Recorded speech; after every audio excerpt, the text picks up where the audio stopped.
Hi hello ಎಲ್ಲರಿಗೂ ನಮಸ್ಕಾರ. ನನ್ನ ಕಾಲ್ಪನಿಕ ಕಥಾಲೋಕ ಯೂಟ್ಯೂಬ್ ಚಾನಲ್ಗೆ ಸ್ವಾಗತ. ಇನ್ನು ಯಾರೆಲ್ಲ ಸಬ್ಸ್ಕ್ರೈಬ್ ಆಗಿಲ್ವೋ ಬೇಗ ಬೇಗ ಸಬ್ಸ್ಕ್ರೈಬ್ ಆಗಿ, ಹಾಗೆ ಮುಂದಿನ ಅಪ್ಡೇಟ್ಸ್ ಗಳಿಗಾಗಿ ಬೆಲ್ ಐಕಾನ್ ಅನ್ನು ಒತ್ತುವುದು ಮರೆಯದು. ರಾತ್ರಿ ಯಾಕೋ ಚಾರು ತುಂಬಾ ಸುಸ್ತಾಗಿದ್ಲು. ಎಂದಿನಂತೆ ಉತ್ಸಾಹವಿಲ್ಲ. ಆದ್ರೂ ಲಕ್ಕಿಗೆ ಊಟ ಮಾಡಿಸಿದ್ಲು. ಮೊಸರು ಸಕ್ಕರೆ ಕೊಡಲು ರೂಮ್ಗೆ ಬಂದಾಗ ಅವನು ಲ್ಯಾಪ್ಟಾಪ್ ಮುಂದೆ ಕೂತು ಕೆಲ ಮೇಲ್ಸ್ ಚೆಕ್ ಮಾಡ್ತಿದ್ದ. ಅದೇ ಸುಸ್ತು ಮೊಗದಲ್ಲೇ ಮೊಸರು ಸಕ್ಕರೆ ಕೊಟ್ಟು ಸೋಫಾ ಸರಿ ಮಾಡಿಕೊಳ್ಳುತ್ತಾ ತಲೆ ದಿಂಬಿಗೆ ಕೊಡ್ಬೇಕು. ವೈವಿ, ನಾನು ನಿನ್ ಜೊತೆ ಏನೋ ಮಾತಾಡ್ಬೇಕು ಎಂದನು. ಲಕ್ಕಿ, ನಾಳೆ ಮಾತಾಡೋಣ, ನಂಗೆ ನಿದ್ದೆ ಬರ್ತಿದೆ ಎಂದವಳ ನೋಡಿ, ದಿನ ಮರೀತಿದ್ದೀನಿ, ಪ್ಲೀಸ್ 5 ನಿಮಿಷ ಅಷ್ಟೇ ಎನ್ನಲು ಹಾಗೆ ಸೋಫಾ ಮೇಲೆ ಕೂತಳು. 11:15 11:45 12 ಗಂಟೆ ಆದ್ರೂ ಸಿಸ್ಟಮ್ ಮುಂದೆಯೇ ಇದ್ದವನ ನೋಡಿ ಆಕೆಗೆ ಕೂರಲಾಗದೆ 5 ನಿಮಿಷ ವಾಕ್ ಮಾಡಿ ಹೆಚ್ಚು ಹಿಂಸೆ ಎನಿಸಿದಾಗ, ಲಕ್ಕಿ, ಆಗ್ಲಿಂದ ಎದ್ದೇ ಇದ್ದೀನಿ, ಅದೇನು ಅಂತ ಹೇಳು ಎಂದು ಕೂಗಾಡಲು 2 ಮಿನಿಟ್ಸ್ ಎಂದನು.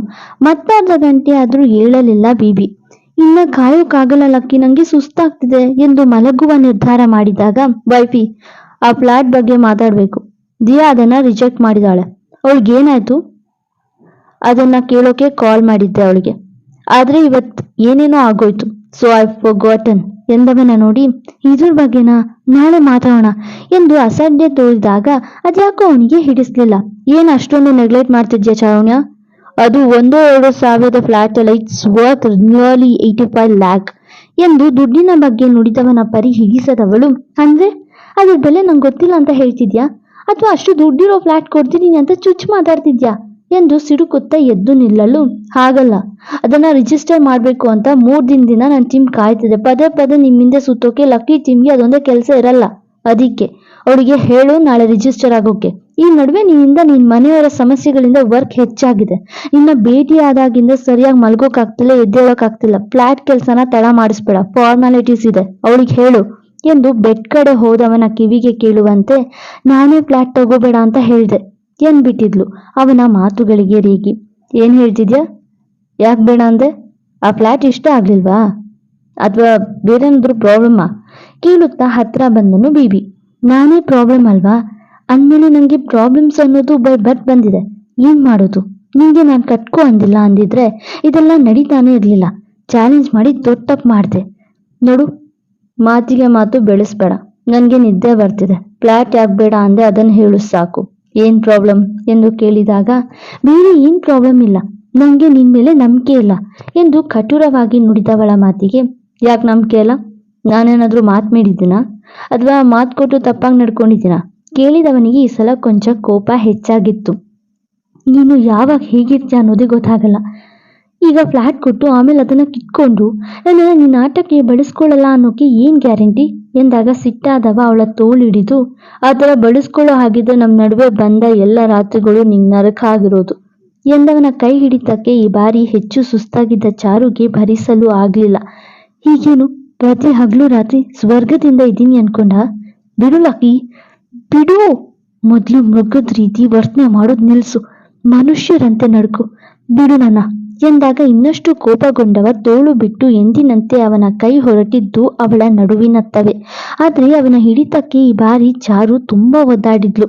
ಬಿಡು ಅಸುರ, ತುಂಬಾ ನೋವಾಗ್ತಿದೆ, ಬಿಡು ಎಂದು ನೊಂದು ನುಡಿದ್ರೂ ಆತನ ಹಿಡಿತ ಹೆಚ್ಚುತ್ತಲೇ ಹೋಗಿತ್ತು. ಅವಳ ಕಣ್ಣು ಕೆಂಪಾಯಿತು ಒದ್ದೆಯಾಗಿ. ನರ್ಕ ಆಗಿದ್ಯಾ? ಏನ್ ಮಾಡ್ತಿದ್ದೀನಿ ನಿನಗೆ? ನಾನು ಏನಾದ್ರೂ ಮಾಡ್ತಿದ್ದೀನ?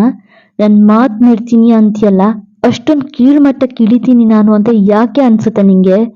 ನಿಂಗಾಗಿ ನಾನು ರಿಸ್ಕ್ ತಗೊಳ್ಳೋದು ನಿನ್ ಕಣ್ಣಿಗೆ ಕಾಣಿಸೋದೇ ಅಲ್ವಾ ಎಂದು ದವಡೆ ಕಚ್ಚಿ ಕೇಳಿದಾಗ ಅವನ ಹಿಡಿತಕ್ಕೆ ಕೋಪಗೊಳ್ಳುವ ಹುಡುಗಿ, ಬಿಡು ನನ್ನ ಆಸುರ ಎಂದು ಅವನನ್ನ ದೂರ ತಳ್ಳಿ, ಮೊದಲು ನಿನ್ನ ವರ್ತನೆ ಬದಲಾಯಿಸ್ಕೊ, ಎದುರಿಗಿರೋದು ಮನುಷ್ಯರು ಅಂತ ತಿಳ್ಕೊ, ನಿನ್ನಂತೆ ಮೃಗ ಅಲ್ಲ ನಾನು. ಹೇಳ್ತಿದ್ದೀನಿ ಅಲ್ವಾ, ನಂಗೆ ರೆಸ್ಟ್ ಬೇಕು, ಜಗಳ ಮಾಡೋಕೆ ಯುದ್ಧ ಮಾಡೋಕೆ ನಂಗೀಗ ಆಗಲ್ಲ.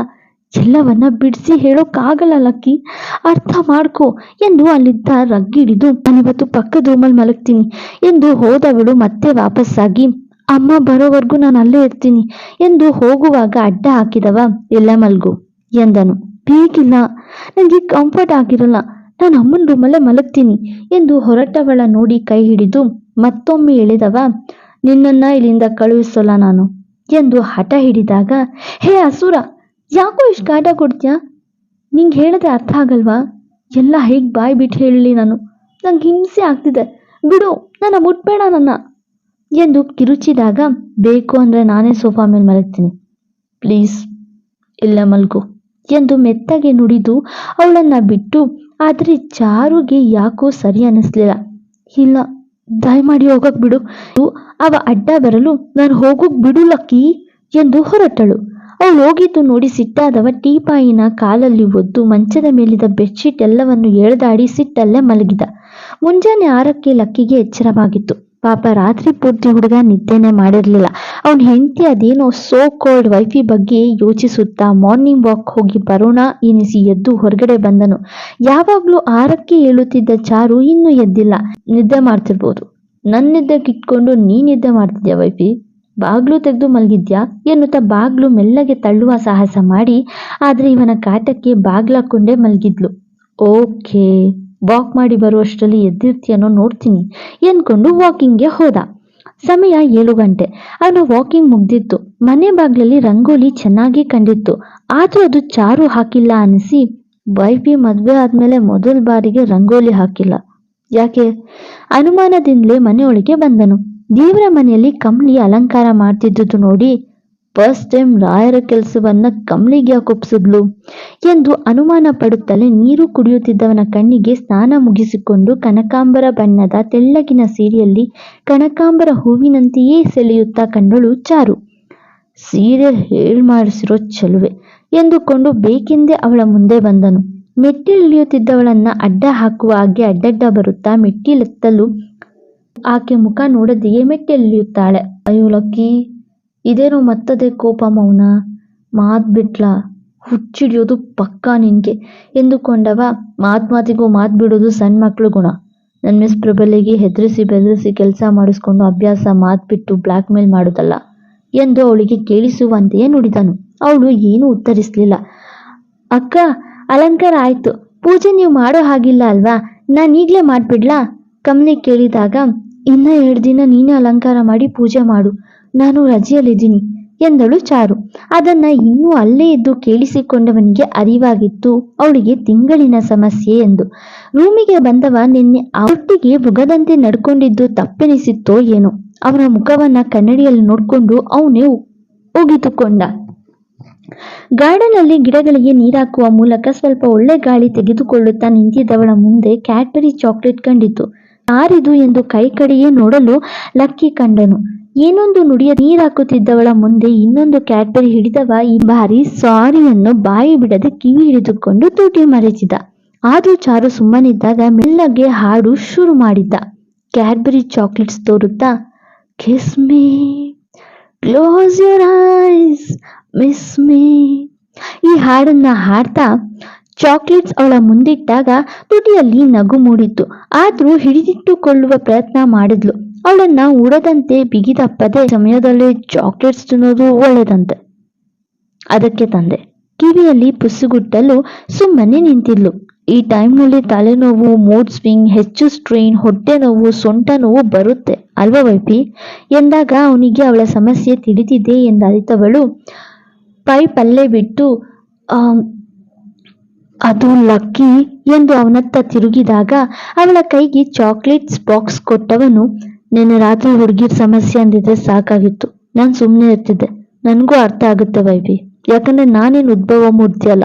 ನನ್ನನ್ನ ಕೂಡ ಹೆತ್ತಿದ್ದು ಹೊತ್ತಿದ್ದು ಸಾಕಿದ್ದು ಒಂದ್ ಹೆಣ್ಣೆ. ಐ ರೆಸ್ಪೆಕ್ಟ್ ವುಮೆನ್ ಎಂದವನ ಮಾತು ಅವಳಿಗೆ ಹೆಚ್ಚೆ ಹಿಡಿಸಿತ್ತು. ಇನ್ಮೇಲೆ ಆತರ ನಡ್ಕೊಳ್ಳೋದಿಲ್ಲ.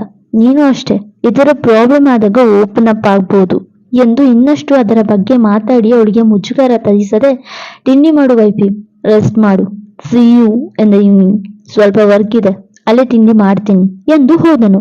ಅವನ ವರ್ತನೆ ನೋಡಿ ಮೊದಲ ಬಾರಿಗೆ ಚಾರು ಮನ್ಸಾರೆ ಖುಷಿ ಪಡುತ್ತಾ, ಹೊರಗಡೆಯಿಂದ ಹಾರ್ಡ್ ಹ್ಯಾಂಡ್ಸಮ್, ಒಳಗಡೆಯಿಂದ ಕ್ಯಾಡ್ಬರಿ ಮನಸ್ಸಿನ ಅಸುರ ಈ ಬ್ಯಾಡ್ ಬಾಯ್ ಎಂದ್ಕೊಂಡು ನಕ್ಕಳು. ಸಂಜೆ ಬಂದವನು ಅವಳಿಗೆ ಹೆಚ್ಚು ಕಷ್ಟ ಕೊಡದೆ ತಾನೇ ಬಡಿಸ್ಕೊಂಡು ಬಂದು ಅವಳಿಗೆ ಊಟ ಮಾಡಿಸಿ ತಾನು ಊಟ ಮುಗಿಸಿದ.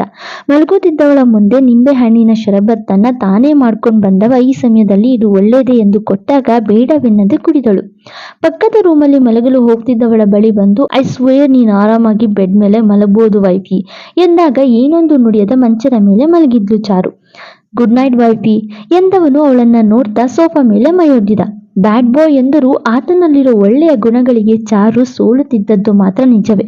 ಹೀಗೆ 3 ದಿನ ಸದ್ದಿಲ್ಲದೆ ಕಳೆದು ಹೋಯಿತು. ಹೆಣ್ಣಿನ ಸಮಸ್ಯೆಯನ್ನು ಅರಿತವನನ್ನ ಮನದಲ್ಲೇ ಮೆಚ್ಚಿದ್ದಳು ಚಾರು.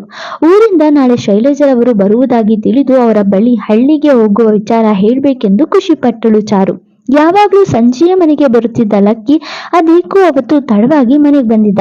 ಅವನು ಬರುವುದಕ್ಕೆ ಕಾದು ಬಾಗಿಲು ತೆಗೆದು ಅವನ ಲ್ಯಾಪ್ಟಾಪ್ ಬ್ಯಾಗ್ ಪಡೆದು, ಯಾಕೆ ಲೇಟು ಅಸುರ ಎಂದು ಲವಲವಿಕೆಯಿಂದ ಕೇಳಲು, ನೀನ್ ಮಲ್ಗೋದಲ್ವಾ ವೈಬಿ ಎನ್ನುತ್ತಾ ಒಳಗಡೆ ಬಂದು, ಇವತ್ ನಂಗೆ ಊಟ ಬೇಡ, ನೀನ್ ಮಾಡಿ ಮಲ್ಗು ಎಂದು ರೂಮ್ ಸೇರಿದ. ಕೆಲಸ ಇದೆ ಅಂತ ಊಟ ತಿಂಡಿ ಬಿಡ್ತಾರ ಅಸುರ, ನಾನು ಅಲ್ಲಿಗೆ ಊಟ ತರ್ತೀನಿ, ನೀನ್ ಫ್ರೆಶ್ ಆಗಿ ಬಾ ಎಂದಳು. ಊಟವನ್ನ ರೂಮಿಗೆ ತಂದು ನೋಡಲು ಹಾಕಿದ್ದ ಆಫೀಸ್ ಬಟ್ಟೆಯಲ್ಲೇ ಕೂತು ತನ್ನೆರಡು ಕೈಗಳಲ್ಲಿ ಮುಖ ಮುಚ್ಚಿಕೊಂಡು ಬೆಟ್ಟವೇ ತಲೆ ಮೇಲೆ ಬಿದ್ದಂತೆ ಕೂತಿದ್ದ ಬೀಬಿ. ಮುಂದೆ ಏನಾಯ್ತು ಬೀಬಿಗೆ ನೋಡೋಣ ನೆಕ್ಸ್ಟ್ ಎಪಿಸೋಡ್ನಲ್ಲಿ. ನಿಮ್ಮ ಅಭಿಪ್ರಾಯವನ್ನ ತಪ್ಪದೆ ತಿಳಿಸಿ. ಸಿಗುವ. ಲೈಕ್, ಶೇರ್, ಕಮೆಂಟ್ ಮಾಡೋದು ಮರೆಯದಿರಿ.